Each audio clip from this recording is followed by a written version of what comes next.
Let's go. Hello, hello, hello, beautiful souls. Welcome back to Get Your Shit Together podcast with Yana Kasperzak. And today you're tuning into another incredible episode of our special series, Your Journey of Becoming, where real women share their messy, their unfiltered middle part of becoming who they're meant to be, and not the highlight reel that you would see on Instagram or now even on YouTube, talking about the real thing. Because the truth and the reality is that your dream life does not start when everything is perfect.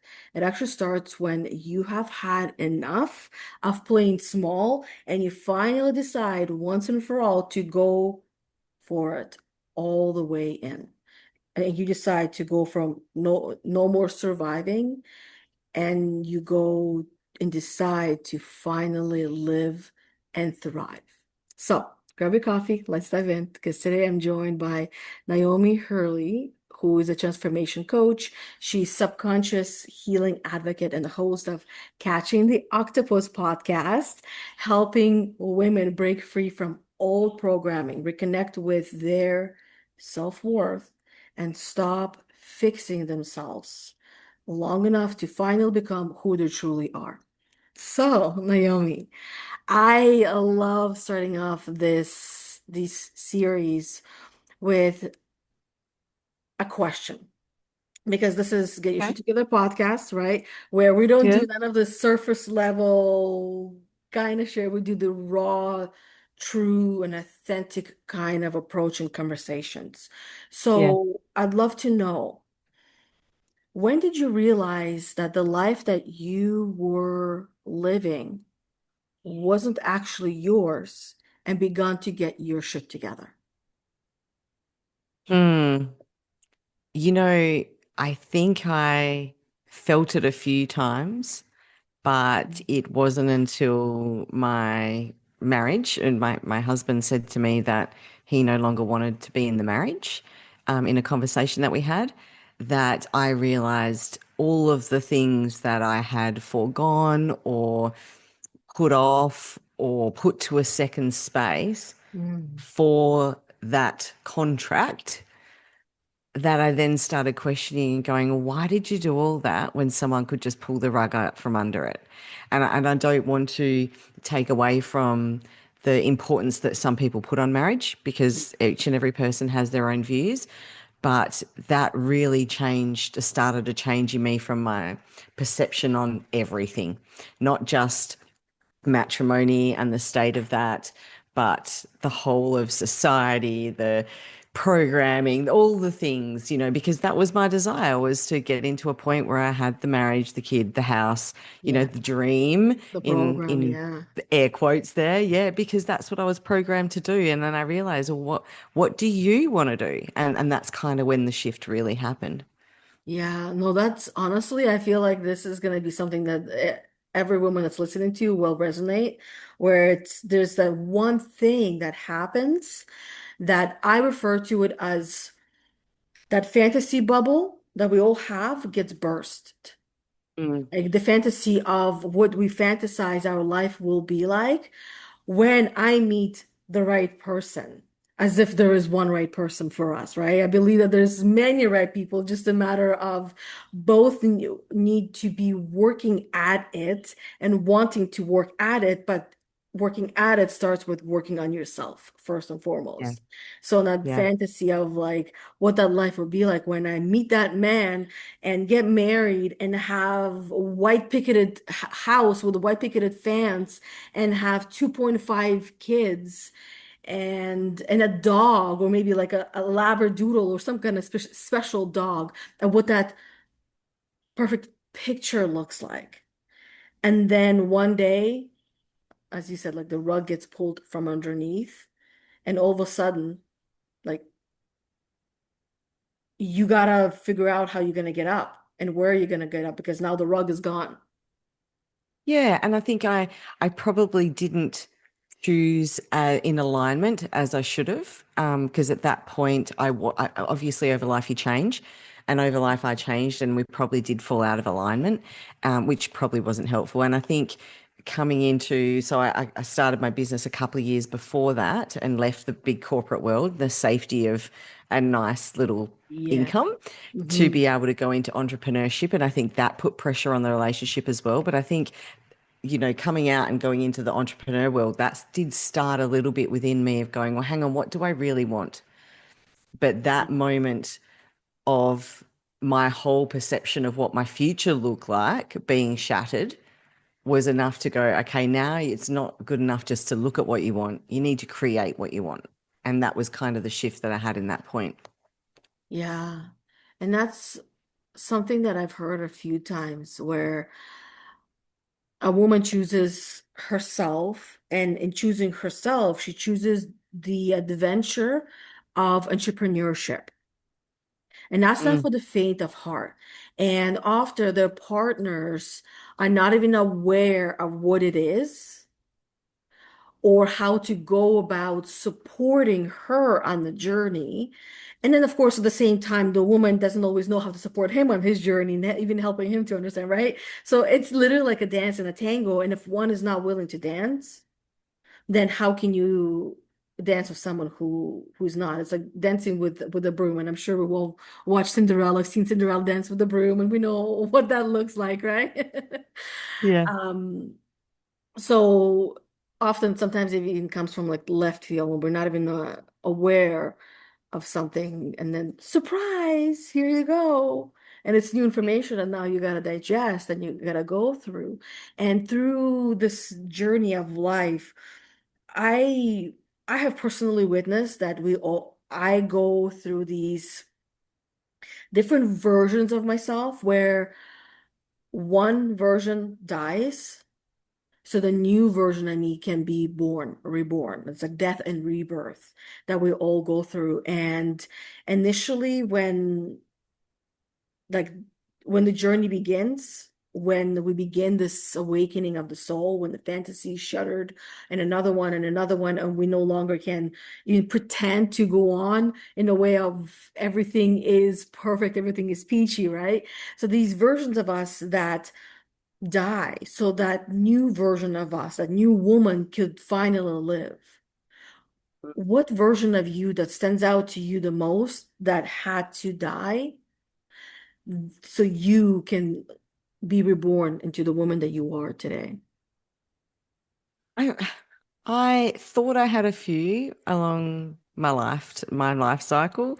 I do find that when I am in a space of healing or growth, I will often become sad about some of the things that have happened through my life. And not because I was there and experienced them. It's more like looking in as an observer. And I Mm, call it old gnomes.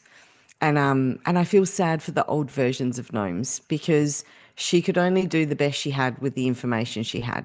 Right. And yeah. some of the choices she made probably weren't the best choices, or that, well, obviously they were choices that meant to be made because they were, but some of the choices she made led her into situations that probably she didn't align with at that moment in time and created sadness or grief or trauma. And sometimes those influences came from the external environment as well that were beyond her control, especially a lot of the stuff from childhood.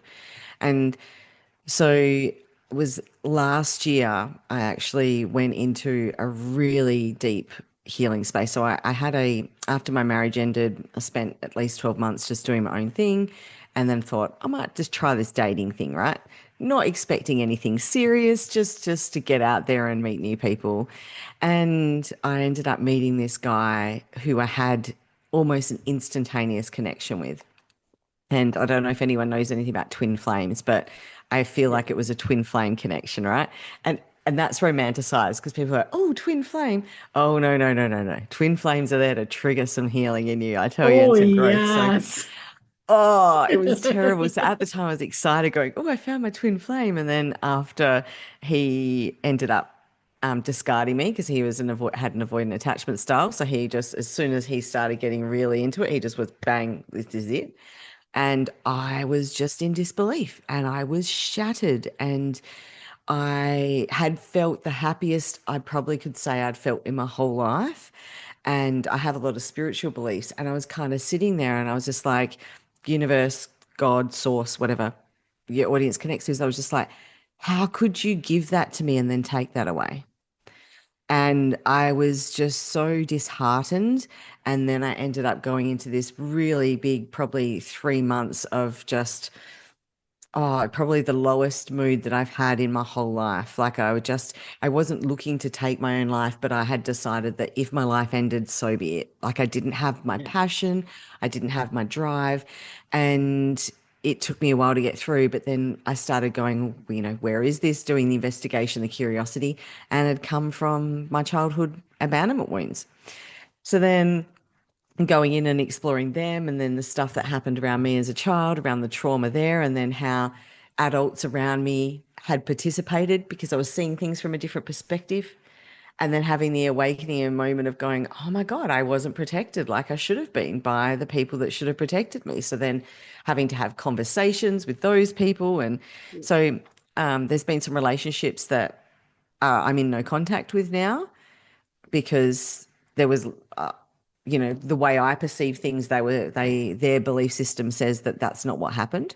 So we had to come into this space where I had to say, well, look, thank you for sharing that with me, but my brain believes that this is the case. And so you need to give me some space while I process this, and I need to go through into this healing journey. And coming out the other end of that, although it was terrible at the time that I felt, I just had so much more love, compassion, and confidence and connection with self that, we all have this I'm not enough within us, even if it's little or it's big, we all have it.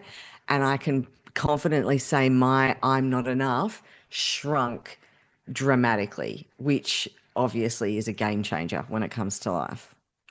Yeah. No, that sounds like it was quite a journey.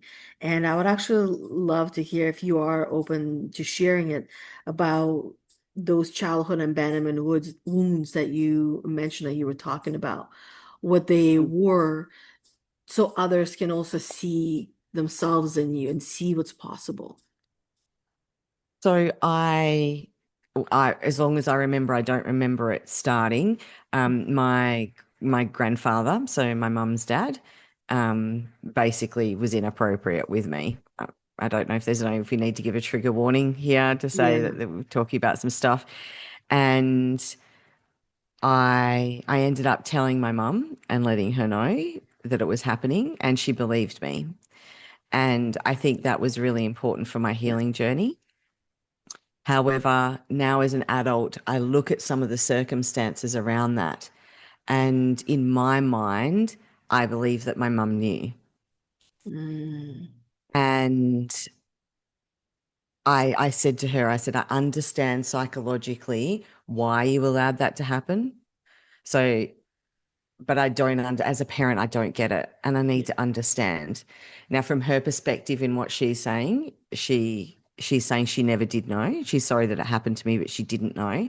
But just some of the ways that things had happened, some of the tones, some of all those things, in my brain, I can't shift that belief system. And so Yeah. I sit with that now. And, also in my childhood, my dad worked away, so he wasn't there all the time. My mum had quite a heavy alcohol dependency. So as the eldest, I had to step up into a lot of areas I probably shouldn't have. And so we discussed that as well. And at the end of the call, or at the end of the conversation with her, I thought it was best for me to actually cut off contact for a while. So Yeah. I know that that disappointed her, but I just needed to move away from that energy because I just didn't feel like I could trust it. I felt like I was deceived, even though I probably wasn't. But that was my feeling of it all. Mhm. And I acknowledge as well with the work that I do with the brain. So I've got a psych degree and I'm a hypnotherapist. So I work with the subconscious. So I understand that your brain will create its own story. Yes. And so that is how I did it. Say that to her. Look, even if you didn't, this is the story my brain has created, and I need to do healing from within that Yes. space. And there was a lot of things that happened in my life that led me to not be able to believe her when she said to me, I didn't know. And I'm like, oh, there's still other bits in my life that would actually make me think that you haven't always been truthful to me. And so, there's that doubt there. No, I completely get it. It's like once that doubt is there, you got to do the work to get rid of that doubt or allow that doubt to become the truth and the reality, right? Because doubt needs to go one way or the other. It's either here or it's gone. And it takes time to process, to even understand. And Mm, as you said, the mind is not linear. Our memories are not exactly what they were actually what actually happened. Our memories are full of holes, which means that our memories have also rewritten themselves throughout our life. mm, And some of these memories might not even make sense to us now as adults. And then many of them become our programs that are running the show. And now we're like, what the hell? Why am I responding and reacting this way? This never, like, what the hell, right? yeah, And this is where, for the sounds of it, your mom is giving you the space and is respecting you enough to you do you when you're ready, you know where to find me. If yeah, you are ready, I sense that you will be ready, being the mind coach, right? We know how to work through these things in a way that makes sense, yeah. right? And it wasn't just the memories, I think, for me, but it was looking at some of the circumstances as well. So for me, I had multiple medical consultations around issues around that whole area, from what was happening. And kind of, you would say there was like physical trauma there. And so it got to the point where I was there so many times for so many problems that the doctors were talking about doing exploratory surgery, to see what was actually causing the issue, because they didn't understand why I was having so many issues, which then obviously would have impacted me for the rest of my life. Oh, getting a Of bit course. emotional thinking about that.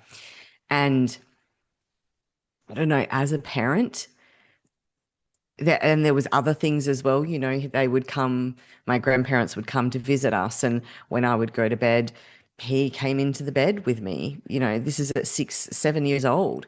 And when I questioned mum about that, she kind of said, oh, it was to help you go to sleep. Yet even from a baby, I never had problems sleeping. So there's just Mm, all these little contradictions and all these little things that weren't just memories, but other yeah. information that came in as well that just doesn't make sense to me. And I'd hoped that that conversation with her could have given clarity to that. But unfortunately, that wasn't the case. Yeah. Mm. Even if there is denial on one part, that's something that that part will need to live with. But you being able to connect the dots and make sense of things that were happening and taking place, that's reality, right? Even and that's the other really like crazy and yet fascinating and awesome part of the brain and of our existence is that whatever it is that we're seeing, that we're experiencing, whether it actually happened or not, that is our reality, Yeah. right? And it would literally then our body will respond and live in that specific way whether it actually happened or not, our body and our mind believes it to be the truth. And now you got to be doing the work. And that's the thing, like, we can't change what's happened. There has meaning behind what's happened, in that what I've given that, Yeah. and that is poor little gnomes, right? Like, I feel sorry and I get sad for her every time I think about what she had to go through. Yeah. But at the same time, I couldn't let that define the rest of my story. So, and I think that's sometimes the thing that people miss. I think there's not anyone that I've met that hasn't had some major trauma in their life of some kind. And some people might think that mine wasn't as severe as someone else's, right? We all have our own perceptions of what the Yeah. severity is, but it's real to me. And I think we miss the fact that some people will grip onto that and that becomes their identity. Yes. And there was no way I was going to let that become my identity. And so, Yeah. then as I went through, I've had a whole range of stuff. My first partner, I didn't marry him, but we were together for 9 years. My son was 6 months old when he decided that one of his work colleagues was worth a bit of attention and time. So he cheated on me. So that relationship ended. And then, went into my marriage. I was married for 12 years. I was with that guy for 15. He claimed that there was no one else. He just decided the marriage was not for him anymore. Yet within a year and a half, he's living with his boss. his boss has moved in and her kids have moved in. So I've I've also had to look at my life and go, okay, well, why was I attracting people that were dishonest, that had the capability to be dishonest? So this was all unpacked in this little moment last year, right? When I was looking at the rejection and abandonment. I'm like, oh, so I normalized dishonesty or when people were being dishonest, and then I actually attracted partners of the same flavor. Mhm. And so sitting in now, what would I tolerate and what I wouldn't is like chalk and cheese. Like it's such a big stretch on what it was before. And look, I reckon perimenopause has probably helped as well. Let's be honest. Of course, right? The cherry on top has to be put on there. Um, I agree with you, and I love how you brought in that some people make that their whole personality. And when something happens, that they become that experience, and that completely takes over their whole entire existence. And some people even get angry, and then that anger lasts a long time, and it becomes their personality as well. My throat is like starting to tickle on the left side. It's like dry for some reason. So I want to ask you another question. Yeah. What was the biggest lie you were living that felt normal until it broke you? Hmm. There's a few of them. I think the biggest lie that I was living was that I wasn't enough. I'll be quite honest with you that when I was in the corporate space, I was masking. So I think as well, I'm undiagnosed neurodivergent in a few different ways as well as coming through Perry, all your masks drop and you're like, oh, hang on, this is where I'm at. And so I spent a lot of time being who I needed to be. So it was conditioned to me from childhood. Like I said, with the dynamics in my family, I was the eldest. I had to step up. I had to be what I needed to be. Coming into the workplace, I worked my way up to quite a high level management position. So I was responsible for teams and a lot of accountabilities for the business. I had to be what I needed to be. I was married, be what I needed to be. Parent, be what I needed to be. And it wasn't until this last couple of years that I started becoming confident about being who I was. So even as I started my own business, I will step back. My corporate position was in HR and safety, and I was in the transport industry, so I was responsible for compliance auditing, quality management systems and safety management systems, incident investigations, lots of logical stuff. I really had to be logical and looked at things. However, I have a whole heap of little spiritual gifts that I never really overly tapped into. Now, in an incident investigation, intuition is gold, right? Because it helps Yeah. guide you where you need to be. So it was coupled, but it wasn't openly expressed or talked about. And so one of the things, even when I first started in my entrepreneurial space, is I wouldn't call myself a hypnotherapist or say hypnotherapy. I would say, oh, I get my clients into this like meditation kind of state, and then we work on subconscious programming. Mhm. So there was this fear of not being enough, right? Mhm. Oh, but hang on, if I say I'm a hypnotherapist, people will judge me. But over time, being able to heal that, I'll openly now say, I hypnotherapist, I'm an energy healer. I do all of these things that use my spiritual gifts. And that in itself is inspiring for people because I think in the corporate space, even though we don't talk about it, Mhm. there's a lot of people that have the same thing, but they're being who they need to be as well. Right? And so we're not finding our tribe. We're just like, oh, I just go to work and this is what I do when I go home, you know? Yeah, it's in many ways even maybe many of these things begin like a hobby, something that we're Mm, curious about, something that we're interested about, and usually it starts in childlike curiosity, because there's adult curiosity, then there's a childlike curiosity, and the things that we become the best at are the childlike curiosities that we follow, mm, where we really truly discover ourselves. And in discovering ourselves, we also get to those moments where enough is enough. And I would love to hear and know from you, when was your enough is enough moment? When you knew that you either had to change or stay stuck like this forever?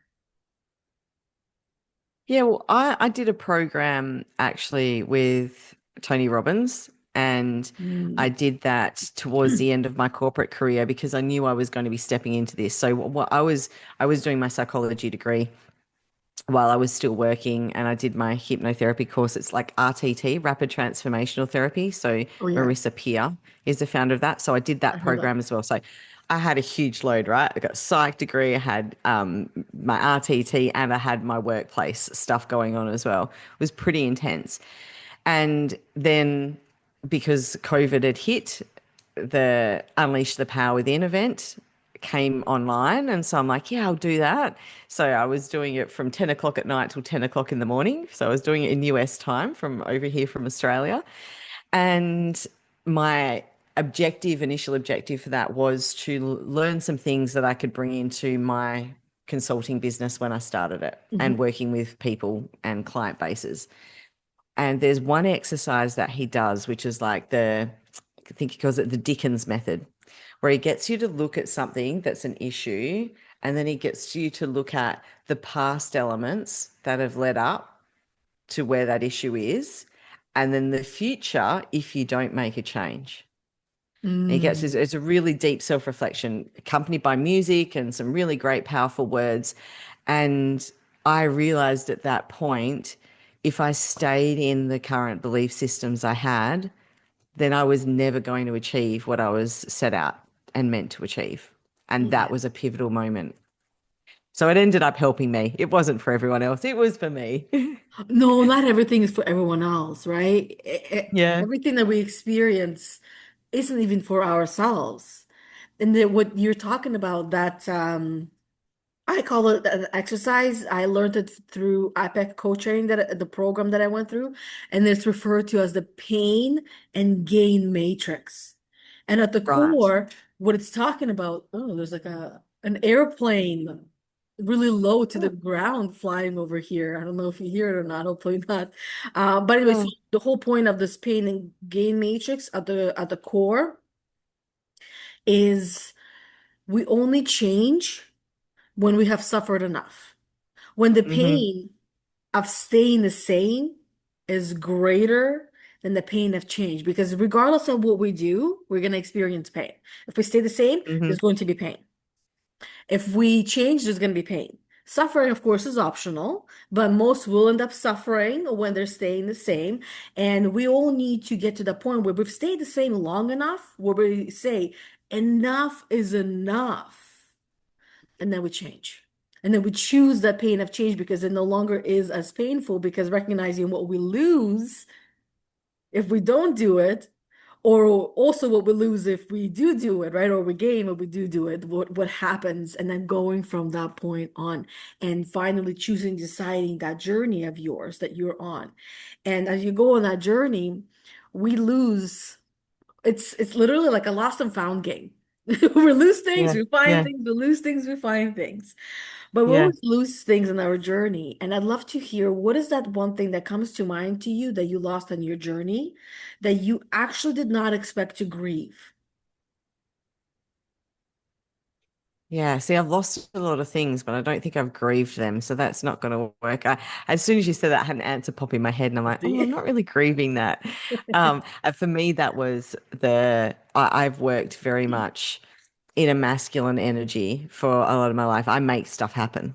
Like I'm the person with a Yeah. hundred hats, right? And I've got fingers in all these pies, and somehow, well, it's not somehow, I put the effort in, but everything always works out. Deadlines are always met, those sorts of things. And that when I shifted out of that corporate element and went, and more so actually the last year when I went through this big healing transformation and healed these childhood wounds that I had and really showed up with being enough, I now am able to switch that on and off as I need to.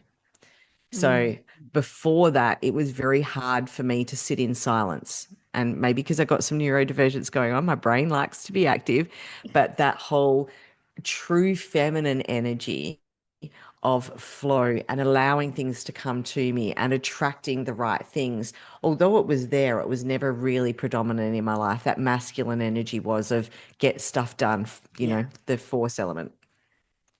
And so losing the need to always be busy. So I'm kind of going the other way with this answer. Sorry, I'm doing Oh the no, things that I'm that's really perfect. I grateful love to have it. lost. Okay. Losing the need to be busy all the time, losing the need to be doing things that get me external validation and recognition Hmm. because, I've got two undergraduate degrees, one in HR, one in psych. I've got a master's degree in organizational psychology. I'm doing a PhD at the moment. I've got leadership and auditing and quality diplomas. Like Yeah. I've spent a lot of time in the academic space. I don't know if it was for me or for others trying to validate that I was worthy, that I had worth and value. And so having that stripped away, that need to be able to do that has been an absolute game changer. And now, like I said, I can turn it on and off when I need to. So this week, I'll be honest, this has been a week. I had some stuff going on. Don't And so I worry. have, so I've had to turn on the action part of me. And like I was, working till late multiple times this week. I'm up early, like it was in Australia. I was up at 3:30 this morning to do I this know, right? podcast. I'm like Yeah, which dedication. um, so today's I've got meetings and stuff I need to do today as well. Anyway, so today's going to be heavy, but I recognize then the rest time as well. Mm, Whereas before, I think I was on the verge of burnout so many times and just wouldn't accept it. And I just pushed through that it was affecting me physically. It was affecting my personal relationships. mm, That could have impacted as well on my marriage environment as well, because I needed to keep busy. I probably wasn't as aware of what was going on in that space, which caused potentially I wasn't serving my husband's needs the way he needed to at an emotional level. And so yeah, I think for me it was what I lost probably was more of a game changer for me. And I think that's sorry, now I'm rambling, but give me a moment. Just bear with me. Stay with me here. I think as being in my own healing journey and also helping others through that, as whether that be the therapist, the coach, the whatever we're doing, I often feel like people are looking to find themselves mhm. in some way, shape, or form. But really the key is letting go of things. We don't need to add more things in. We've got everything we need Yeah. inside of us. But whether it's from societal programming, trauma, whatever's happened in our lives has created this internal story within us or belief system that sometimes that's all we need to shift to be able to shine. Yeah. I love that.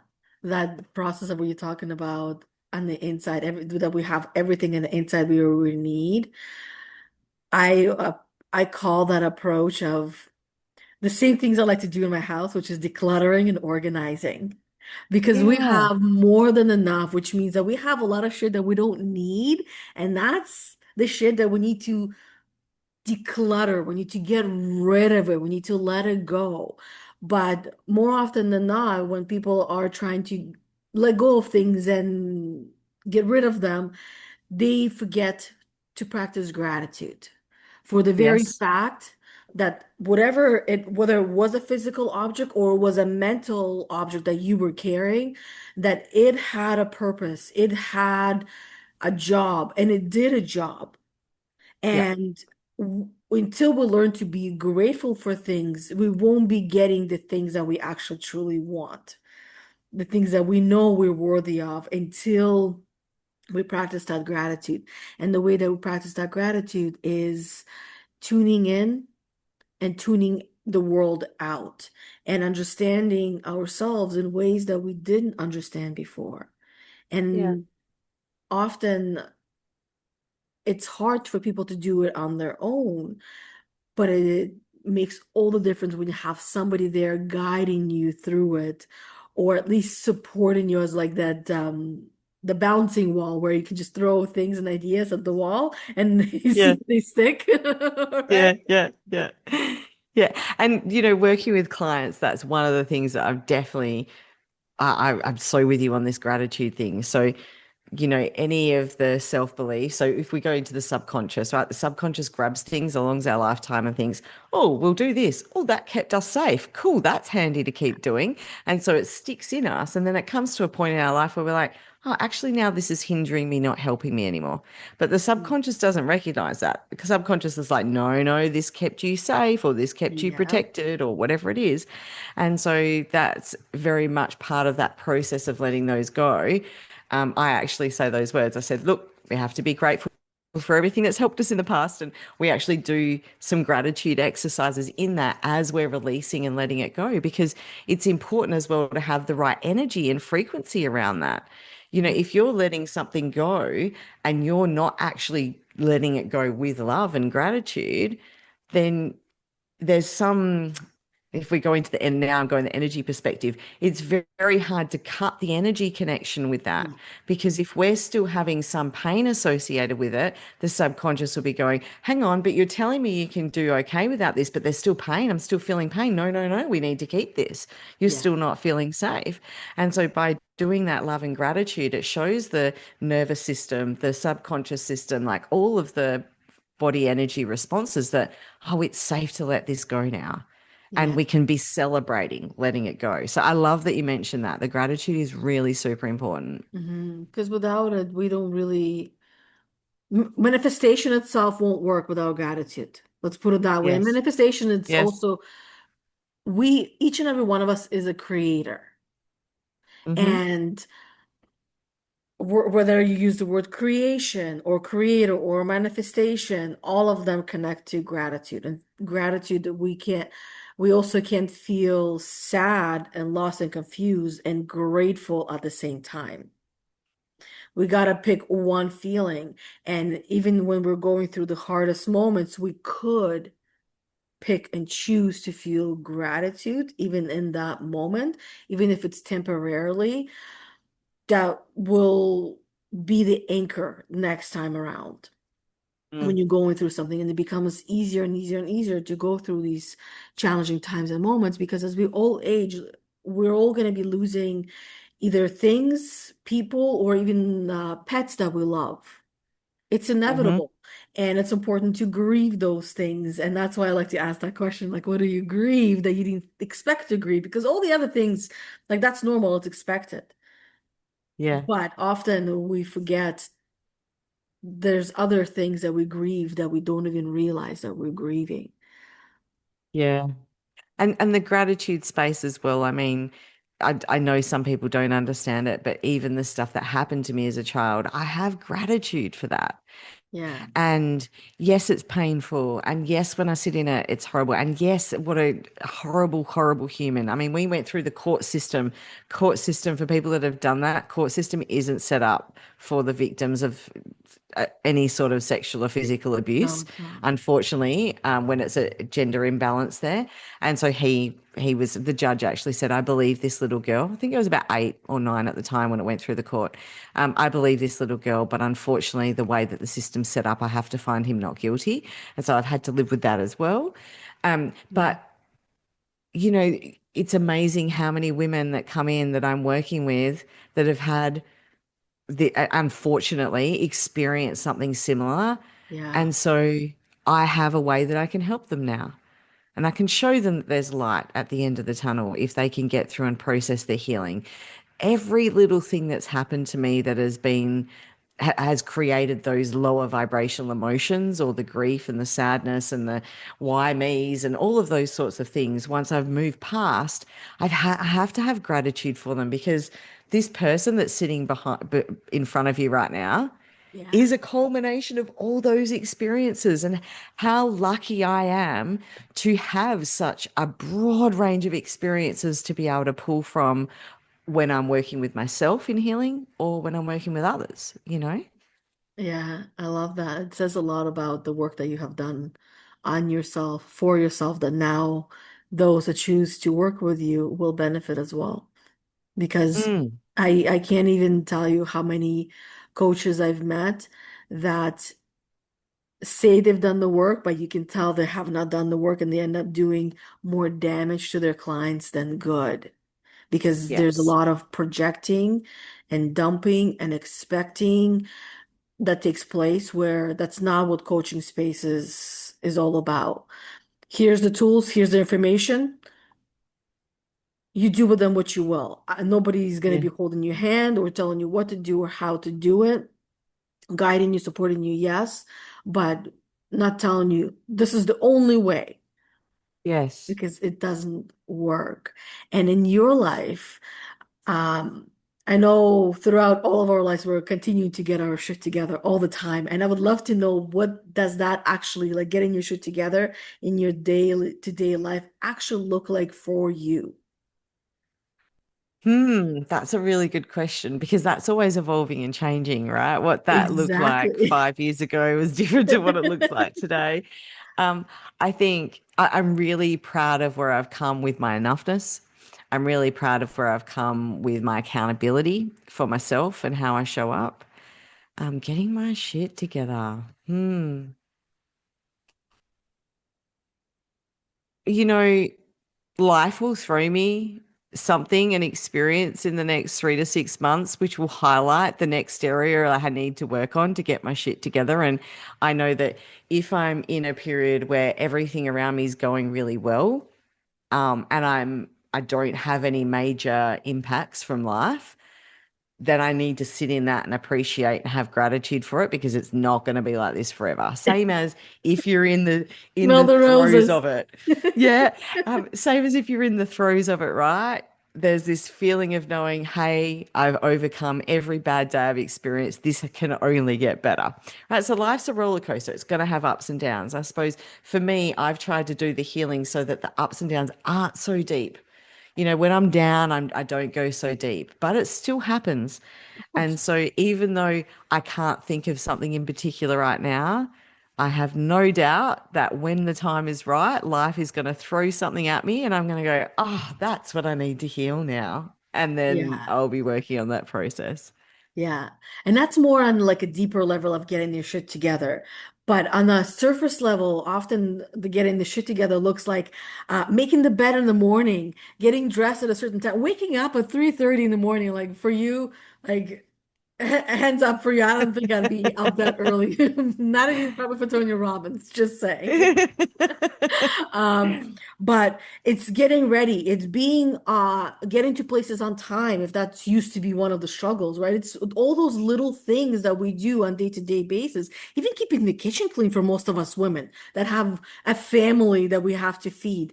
That also is what getting our shit together can look like on a mundane level.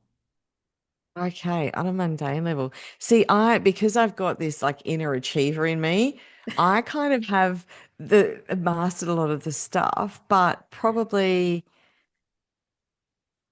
getting my shit together. Maybe, oh, you really stumped me with this, haven't you? I warned you. There's going to be at I least one yeah, that gets and people. I'm the queen of self-reflection. So there's definitely something because I'm not perfect.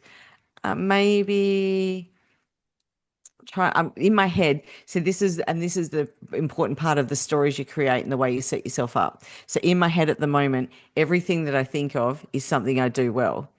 Now, that has not come easy in life. I've had to program my brain to do that and find that for Yes. me.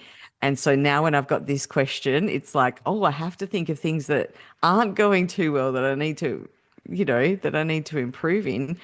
Um, Maybe it's something that you know, continuously shows up on your to-do list over and over and over again, and it's maybe not getting done. it's my desk. I just looked at my desk and it's my desk. There's too much clutter here. It needs to be tidied up. And I've been thinking it for the last 3 months and I just haven't got around to it. So that procrastinating on my desk, that's the thing Yeah. that I need to do. Yeah. Oh, that's gonna be solved in like 5 minutes. Chances are, I feel like if you're an achiever, as a Yes. performance coach, I know after we're done this, you're gonna be getting that desk done, so Yeah. you can have the check mark. Yeah, and because it's so cluttered, and this is works for our mind as well, right? In the way Yes. that we work, because it's so cluttered, I actually don't have the optimum space to operate a lot of the time.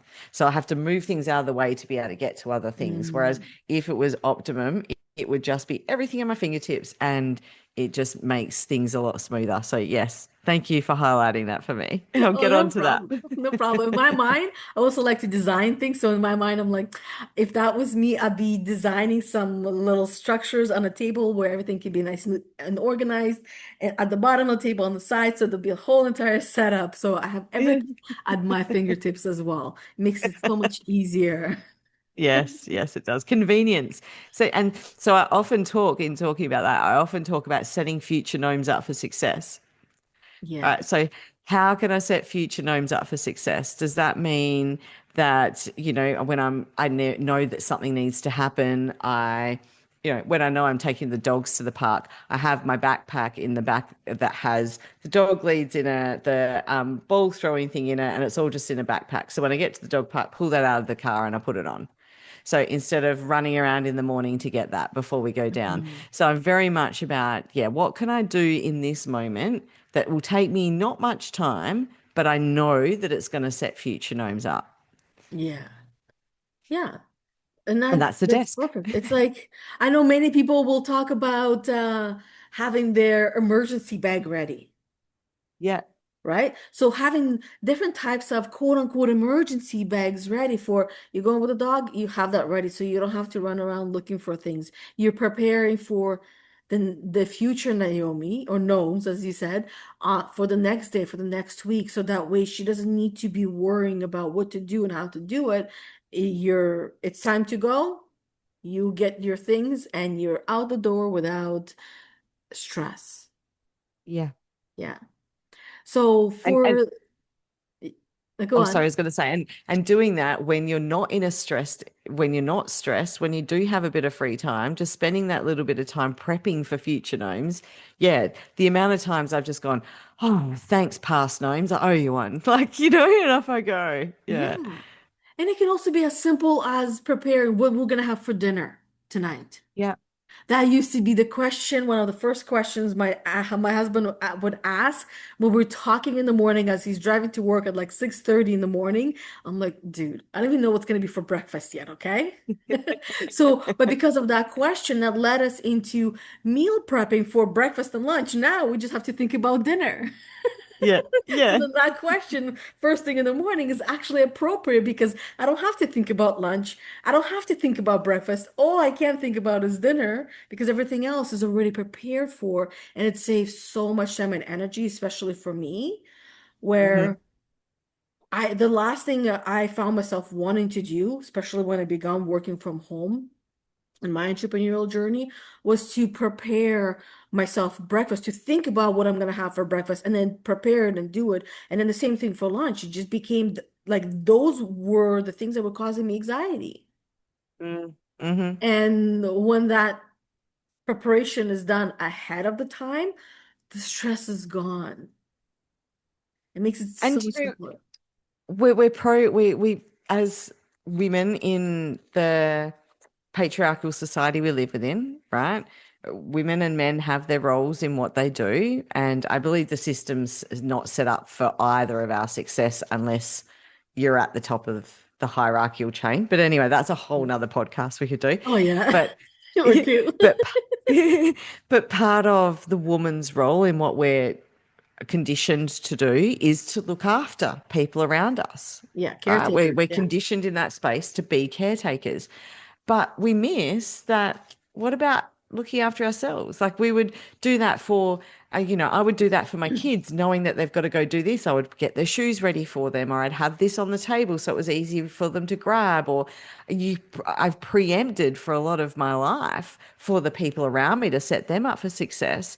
And it was my actual sister-in-law that once at one moment goes, oh, I need to do this for future, for my future self to set myself up for success. I'm like, why aren't I doing that? Why is my priority everyone else's success? So that was an interesting perspective Yeah. change, and that's why I ended up jumping into it. I'm like, well, if it's good enough to try and set everyone else up, good enough to set me up as well. Right, exactly. And that is definitely a good system to follow. So anybody who's not following it, start following it, creating it. It's not as complicated as we think. Mm, It's yeah, so simple. 100%. It's literally just what do you want to do tomorrow? What do you one thing you want to accomplish tomorrow? that will bring you closer to where you want to be. Something that moves the needle is what I like to call it. And when it moves Mm. the needle, then I used to also stitch and do embroidery. Just it just keeps my hand busy, right? Just for Yep. fun. And um and then the more that we stitch, the more that the whole entire picture that comes in front of us, that we can see exactly what we're doing, what we're building. And then all of a sudden it's like, oh, there I am. Yeah. So for the women that are listening right now, and there's going to be at least one that's going to be feeling stuck in that dreaming and doubting and overthinking phase. What would you Mm. say to her that might finally get her to move that she is not ready to hear? I think be kind to yourself. Mm, It's one of the major things. So I have this little theory in my mind of feel, deal, heal, and deal. And so when major life things come at me, I sit in the feel. But during sitting in the feels and the emotions and becoming curious and all the things that you need to do to then move through the healing phase is just being kind, because there's a lot of times where we blame ourselves for the people we chose. I went through that, two failed relationships. I have two children with two different fathers. And if you'd come to me as a teenager, the stigma against that, I didn't think I was judgy, but I feel like I would have judged someone that had two kids from two different dads, right? I'm mm, not the person that fits that stigma. But that's just the way my life has come out. So I needed to be kind to myself. Hang yeah, on, this is the way that life happens.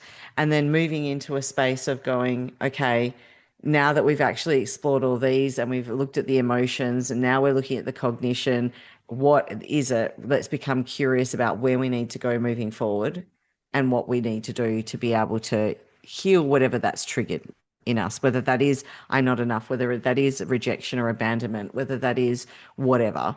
And then at the end, I've got the deal. That's where you just got to pick yourself back up, pull on your big person pants, and just get on with it, right? Like, there's got to be, and it comes in waves sometimes.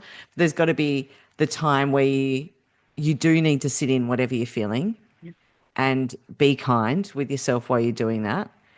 But you will know when it's becoming too much. yeah, You will know that moment where you're like, hang on, now this is actually consuming me and it's taking me away from my important relationships, or it's taking me away from a goal that I had, or it's taking me away from the things that I would enjoy in life. yeah. And I think that's the point where we need to go, okay, what actions then can I take to start moving back into that space? Hmm. I love that. And then, like you said, be kind to yourself. That's what many forget to do for themselves, to themselves, instead of continuing to beat themselves up and punish themselves and literally be the biggest bully that they can be to Mm, themselves. The way mm-hmm. there was one phrase I heard once, and all we need to do, some things that we hear, we need to hear them once, and then it's like, oh, okay. If we if you treated someone the way that you treat yourself outside of you, like a person, you would get locked up. You would be in Yeah. prison. But yet you do that to yourself. And this is where we end up trapping ourselves into our own mental prison where we cannot seem to get out because we keep punishing and punishing and punishing ourselves and forgetting to be kind. I've got another example for you here. Like when I watch a movie, I like to sit down. I like to, eat salt and vinegar chips and popcorn and stuff. But with the salt and vinegar chips, you know how like they're really like Mhm. tingly on your tongue and those Yeah, sorts of things. Now, when I talk about that, a lot of people get extra saliva come into their mouth. I don't know yeah, if that worked for you, Yana, right? yeah, of course, because then So I'm tasting it. yeah, you just taste it. So my words created a physical response in your body. Imagine how much impact your words have on your body. Yeah. And so we need to be careful what we're allowing our experience to have. We're not a bitch. We're not No. stupid. We're not idiots. we may have made a silly decision. And so what I say is look at the impact of those words and shift them up where you can. So I will kind of, something will happen and go, oh my goodness, what a silly Billy.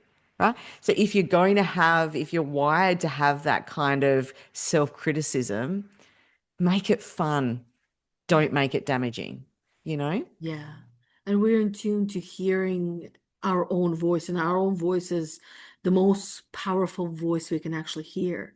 And Yeah. most people don't even want to listen or hear their own voice. Because when we hear it, when you record your voice and you hear it, you don't hear the same way you normally hear it when you're speaking. And I remember the Yes. first time, I don't know how old were you the first time you heard your own voice from, like, let's say, a phone or a video camera or something like that. Well, I used to actually self-record myself on cassettes. That's showing my age now. Oh yeah, When I me was too. really younger. I used to talk to myself into cassettes and pretend I was like a radio host and I was announcing things. Interesting that I now do podcasting, Right? It's right? a different kind of radio host that you do on your Yeah. own and you The little decide. Yep, the little child in me knew what brought me joy. And yeah, and I do remember the first time I listened back, I'm like, no, that's not me. Yeah, because it doesn't sound like it. It sounds like a stranger's voice. Yeah, But once we get used to it, then it becomes the music to our ears. And that's one thing I learned over the years when I began my healing journey is somehow miraculously begun also I was chose to do live videos. That's a whole different yeah. conversation there. And getting past my voice and then getting past watching myself on camera as well Mm, without judging and, like you said, being kind to myself. That was really hard. And I mm, realized that it was making me feel like what you were talking about, like the vinegar and the saltiness, it's like the sourness. It was making me feel like that sour. And yeah, little by little, the pain becomes the suffering. yeah, And we find suffering in the pain when in reality those two are separate. There are people who live in pain, but they don't suffer with it. And then yes, there are those who are living with pain and are suffering beyond what they believe they can actually do and suffer. yeah, So, thank you for sharing that. The last question I want to ask you is what part of yourself are you yes. finally allowing to exist without trying to fix, hide, or prove anything to anyone anymore? I think that's just me. I'm very blessed and grateful to have had the experiences I've had that have led me to the healing that I've done, that have given me this enoughness to just know that me as I sit here right now is exactly perfectly to be. Just being in authenticity. And I think for me as well, like I said before, I used to hide a lot of my spiritual gifts. I will openly speak about them now. Like one of the things I do under hypnosis is past life regressions for people. And I know that there's a lot of people that don't believe that that's possible, and that's fine. That's your belief system. I also know that there's some people that might have religious sections that have belief systems as well around that not being coming from a godlike spirit. Mhm. That's fine. That's their belief systems. And so, what it gives to me though is when I do them, there's stuff like people have gone to different planets, right? When they've done past life regressions, I had one friend say to me, have you ever had anyone go in the future? And I'm like, I was about to go, no, that can't be happening. I went, oh, hang Of course I on. can. Time's only relative here, right? Sure enough, next Exactly. client I have tells me they're in the future. And so it has been such a beautiful way to expand my belief systems and what I think is possible and really tap into my spiritual gifts. And that wouldn't have been possible for me if I'd listened to what everyone else thought I needed and what I should be doing. And I Mhm. think that's the biggest gift that I've got is that I get to be authentically, unapologetically me. Yeah. And you get to work with people that get you, that Yeah. understand and that are open to all of your gifts, which allows them to open up to their own gifts as well. Yeah, and even with my one-to-one sessions in the, therapy coaching space, people go, "Oh, I want to work with you." And I've got a process where people have to book a discovery call, then they jump on a call with me, and then we book book in for a time just to make sure we're energy aligned. Because if you're not energy aligned, then there's 100 other people you can work with, right? I don't, Mhm. but I do that as, again, if they really want to work with me, then they will. And even with my marketing, I'm never pushy. I'm never forcing anyone because I kind of like feeling like I want to work with the people that are the people I'm meant to work with, not just do it to bring in the cash. Yeah, So yeah, and that has been really, really good too, because then when I work with clients, I'm getting great results for one, because they want to be there and we connect energetically. yeah, And two, I get more joy out of it rather than making it something that has to bring me an income, right? I do it because I exactly. do it for the joy. Yeah. Doing it for the joy, doing it for the passion of it, and not Yeah. for the money of it. And that's my favorite approach to building my business as well, and a lot of women, because honestly, we don't live for the money. Money is one of those things that, because if we really pause and think about the people, thinking of a person that we love the most, that has passed away and was no longer here, how much money would we spend on just having 5 more minutes with that person? We'd probably give Yeah. everything we can just to spend 5 more minutes with that person. So then that means all Mm, of a sudden, money doesn't have any power and it doesn't yeah. bring no one back. So what does? What does and Mm, what can is going within and tapping into the universe, the planet, and connecting with that future, with that past, and with at the same time, those who have passed, where the time is not linear. It's not straightforward as we see it. Even now, it's not linear, straightforward. It's all over the place. Everything is happening all at once because um I know there's many have asked that question. I definitely have asked that question. Whereas like when people pass away or animals pass away, how can you still connect with them on the other side while they're also reincarnated and living in another body? And you can't because they're all living at the same time. They exist all at the same time. It's not in the past, it's not in the future. Everything is happening in the now only. And it's that mm. concept that takes a minute to even like digest and make sense of it. And at one point, it didn't even make sense to me at all. And then at another point, now it makes sense to me in a way that sometimes it's even hard to explain. It's just one of those inner knowings that we have. Yeah. Yeah. And I know we all have inner knowings. I'd love to know if you have an inner knowing that you've struggled to even put into words, either for yourself or for others, that comes to mind for you. Yeah. So inner knowing is my spiritual gift. So I don't see things. I don't have the clairvoyance. I don't generally hear things. So I don't have clairaudience. I have clairsentience. I just Mhm. know. And so my inner knowing, so this is something that I have an inner knowing of, and maybe it will come through, is at the moment in our world, it is disheveled geopolitically, with the way that it's shifting. People that don't respect human rights are becoming more vocal about the things that they feel like they want to take away from people, whether that be because of your gender, whether that be because of your belief systems, whatever it is. Mhm. And I, I actually, when there was a particular politician that was elected in, and I'm not even in the same country as them, and I cried when that happened because it just felt unfair and unjust to me that someone of that character, with all the things that I had learned about them, would be someone that they would allow be in a position of power like that. Okay. And so it saddened me so bad. And I thought, what is happening to the world? And then I looked at my own experiences and I'm like, people haven't been held accountable where they should be, et cetera, et cetera. Anyway, I'm getting a bit emotional talking about this. But recently I've had this inner knowing that this is all purposeful, right?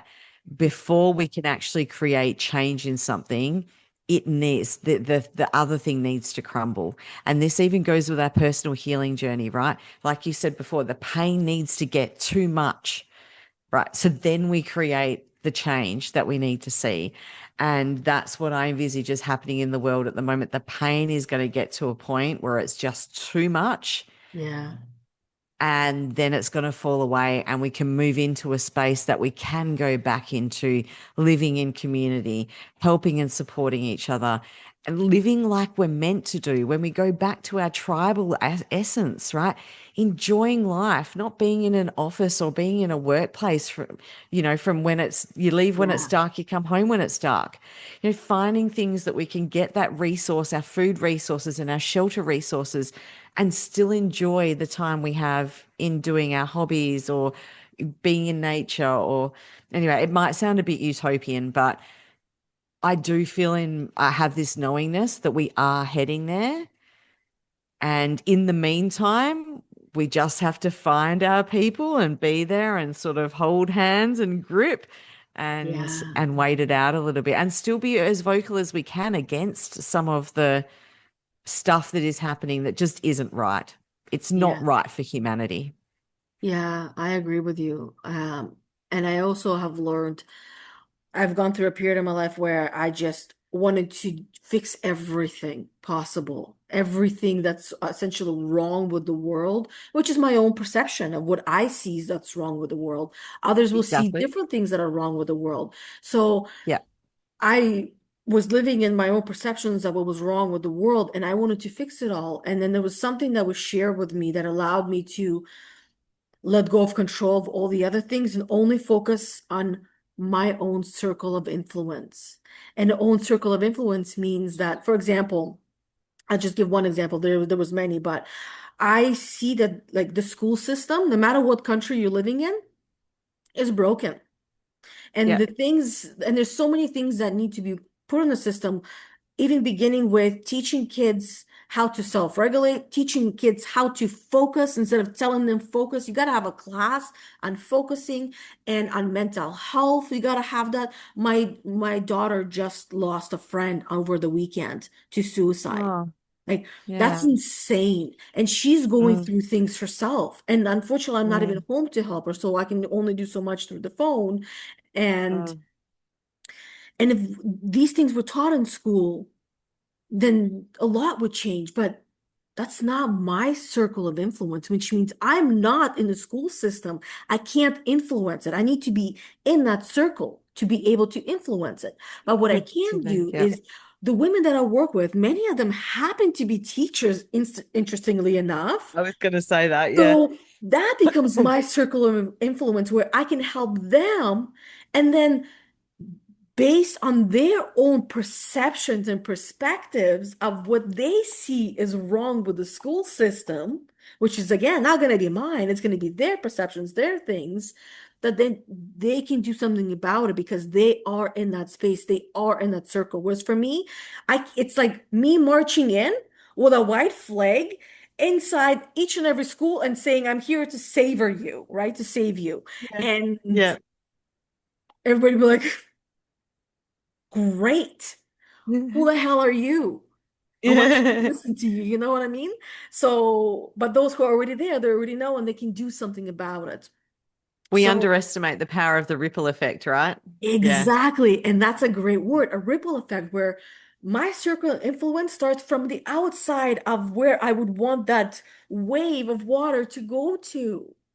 And then Yeah. all the other places that, like for example, this podcast, there is going to be people who will listen to it, who will take notes on it and do something about it, but we'll never hear of them. Yeah. We'll never know of them. And we would have made an impact by simply doing our radio show, right? Like what Yeah. you're saying Yeah. in the Well, cassette. I do a park chat every morning. So I do between 4 and 6 or 7 videos every minutes of a video every morning on something that I think I feel like I want to share. Post it onto TikTok, post it onto Facebook, and Facebook, sometimes I get 2 or 3 likes, right? Lucky to get that. However, when I run into people in the street or in the community, they're like, oh, I love your park Right? chats.